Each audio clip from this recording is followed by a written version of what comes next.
Hey guys, welcome back to another episode of 0 to 60, and it's finally a video, or an update I should say, on the two twin turbo M54s that we have here at 0 to 60. Now I know O'Reilly has been getting the limelight lately, and to be fair, it's a bloody special car, but I know not all of you are that interested in the single turbo setups. A lot of guys still run these as full-on daily drivers. They don't want anything too modified, and twin turbo's where it's at.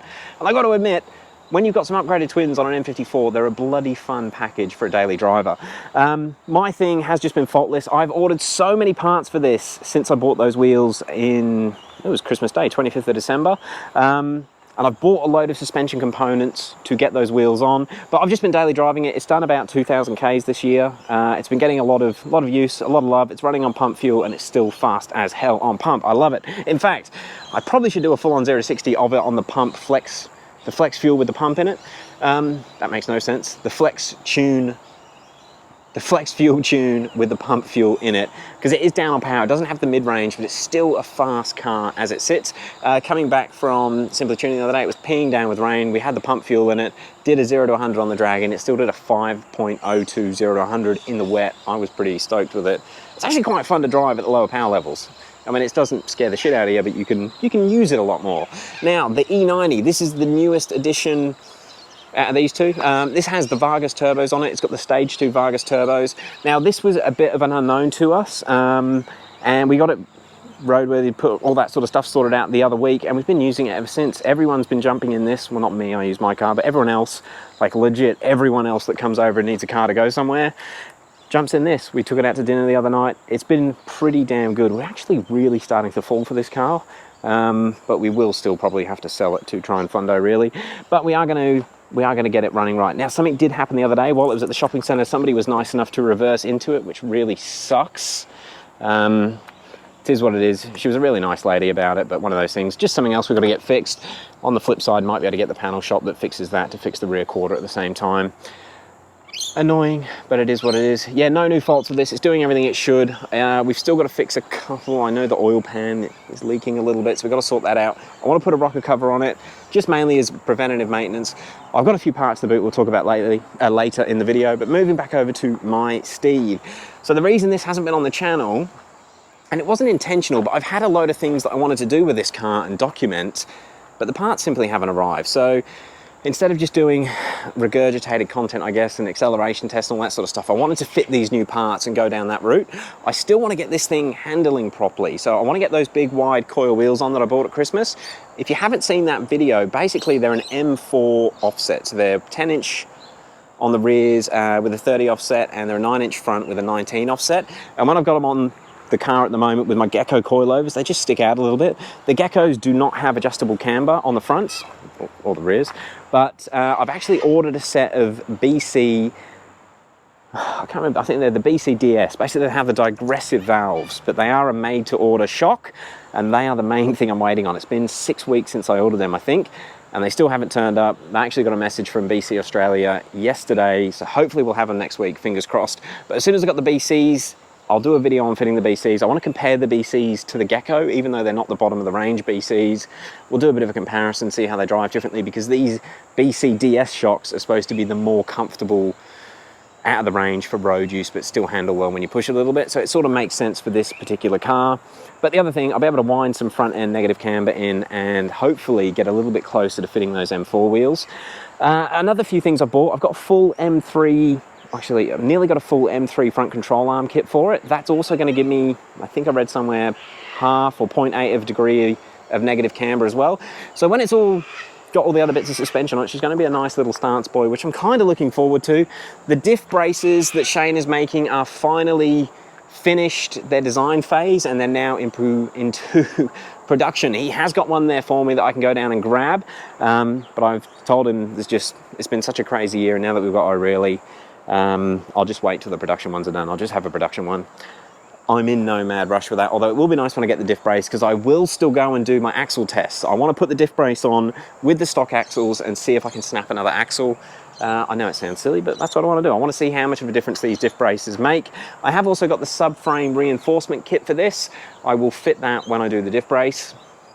God, there's so much stuff going on with this car that I'm waiting on parts, or little bits of parts. Hopefully there'll be some action on it in the next week. I've just got these laying in the boot. So this is what ended up going. I got these M3, I think these are the lower control arms or the front control arms, if you want to refer to them as, but they are used for a short period of time and they've been reconditioned. So they look like new, they feel okay, they should be good. Anyway, I've got M3 front lower control arms. They're going to be better than the aftermarket China ones that are on at the moment. And I've got these control arms as well. Well, one of them, now I ordered a pair of these from Amazon. The seller sent that one, and then I can't really work out what's happened. I don't know if the seller's done something dodgy or Amazon's gotten confused, but long story short, it says it got posted, but there was never any tracking on it. That's taken a month to sort of be officially late in the post. So I only got my money back for the other one that I ordered, I think last week. So I've ordered a replacement again, and hopefully we'll have the other side of this in the next week or two, and I can start fitting the M3 control arms. Mind you, I'll do it at the same time as I do the BCs, because we'll get a wheel alignment done after that.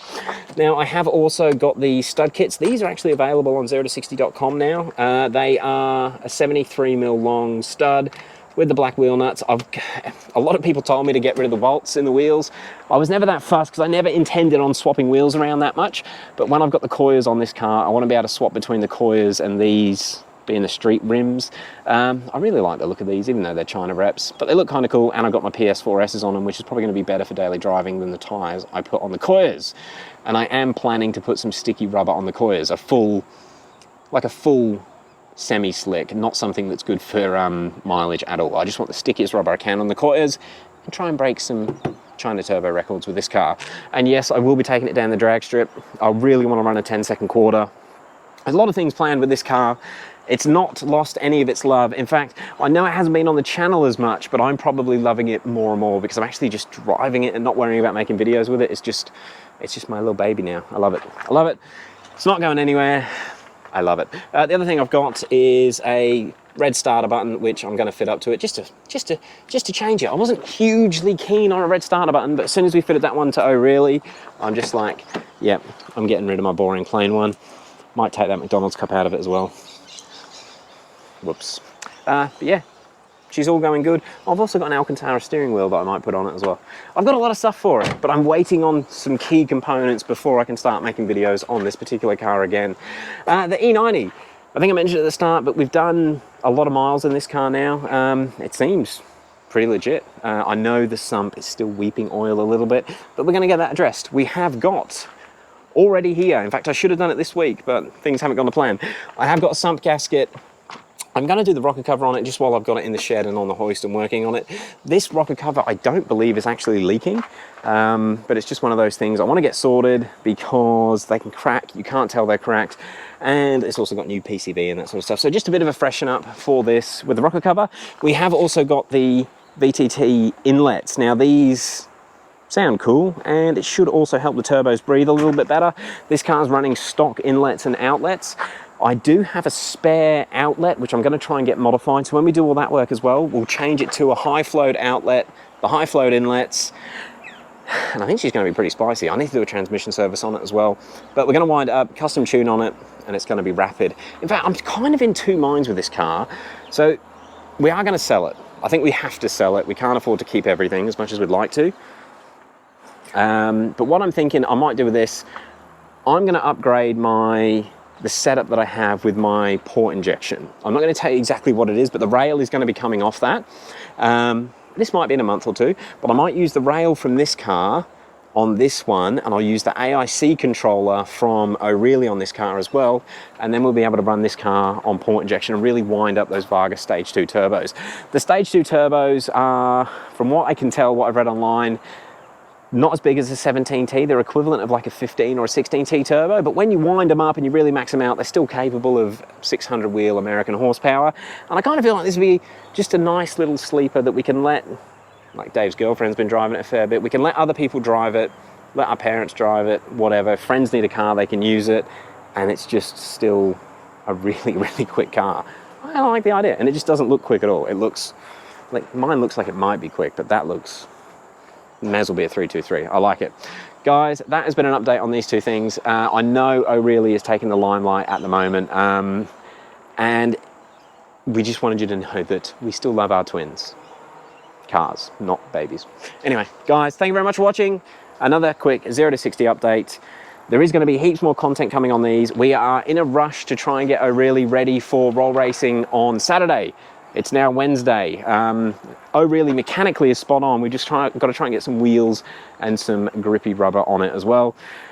Got the rubber sorted, but wheels are a problem. The wheels actually come with O'Reilly. There'll be another video for it. Guys, thank you very much for watching. We'll catch you on the next one. Team M54, twins or single, we'll take it either way.